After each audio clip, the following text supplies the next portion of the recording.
मंडळी नमस्कार. मी काल शेगावला गेलो होतो. तर तिथं जाता जाता एक मोठी माझ्यासमोर एक लक्षात गोष्ट आली की मी तुम्हाला या व्हिडिओमध्ये दाखवणार आहे. कसा गजानन महाराज संस्थान समोरचा हा जो परिसर आहे, या अतिक्रमणवाल्यांनी कसं त्यांच्या ओटीत गुंडाळून घेतलेला आहे बघा. तर मी आता तुम्हाला सांगणार आहे. मंडळी, गजानन महाराजांची शिकवण गणगण गणात होते, म्हणजेच सर्वांमध्ये देवाचे रूप पाहण्याची आहे. त्यामुळे मंदिर परिसर स्वच्छ आणि सुंदरही झाला पाहिजे आणि तिथल्या स्थानिक छोट्या व्यापाऱ्यांचे संसारही उद्ध्वस्त होणार नाहीत. असा सुवर्णमध्ये संसारही उद्ध्वस्त होणार नाही. प्रशासन आणि दुकानदार संघटनेने मिळून काढायला हवा, तरच हा वाद कायमचा मिटेल. अन्यथा इथे मंडळी मंदिरासमोर नुकताच एक राडा पाहायला मिळाला. प्रशासनाने अतिक्रमणात हटवण्याला सुरुवात केली आणि तिथल्या स्थानिक दुकानदारांनी एकच गोंधळ घातला. पोलीस विरुद्ध दुकानदार असा हा गोंधळ घातला. पोलीस संघर्ष उभा राहिला. पण मित्रांनो, यात नक्की चूक कोणाची?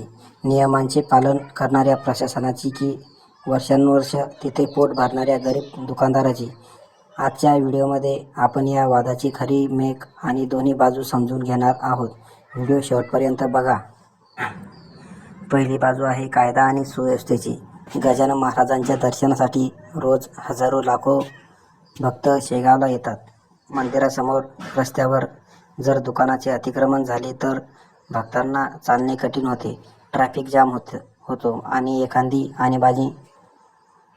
आणीबाणीची परिस्थिती उद्भवली तर रुग्णवाहिकेलाही जागा उरेल नाही. त्यामुळे मंदिर परिसर स्वच्छ, सुंदर आणि सुरक्षित ठेवण्यासाठी प्रशासनाने केलेली ही कारवाई कायद्याच्या चौकटीत योग्यच मानली पाहिजे.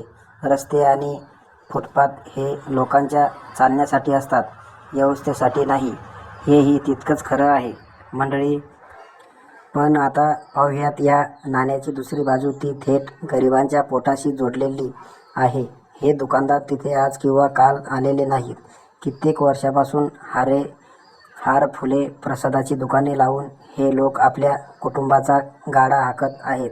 अचानक एक दिवसात त्यांचे दुकान हटवले तर त्यांच्यावर उपासमारीची वेळ येते. दुकानदाराचे म्हणणे आहे की आम्हाला अतिक्रमण हटवायला विरोध नाही, पण आमचे पुनर्वसन कुठे करणार? आम्हाला पर्यायी जागा कधी आणि चांगली जागा कधी देणार? आणि मग तुम्ही कारवाई करा. जेव्हा रोजगारावर संकट येतं तेव्हा रोजगारातून कोणीही त्याची बाजू घेत नाही. पण मग यावर उपाय काय आहे मंडळी? राडा करणे, पोलिसावर धावून जाणे किंवा गरिबांचे संसार रस्त्यावर आणणे हा यावर उपाय नाही. गजानन महाराजांची शिकवण ही सर्वांचा सांभाळ करण्याची आहे. त्यामुळे प्रशासनाने या दुकानदारांना मंदिराच्या जवळच एखादा हॉकिंग झोन किंवा अधिकृत जागा उपलब्ध करून दिली पाहिजे, जेणेकरून मंदिर परिसरही मोकळा राहील आणि गरिबांचं रोजगारही बुडणार नाही.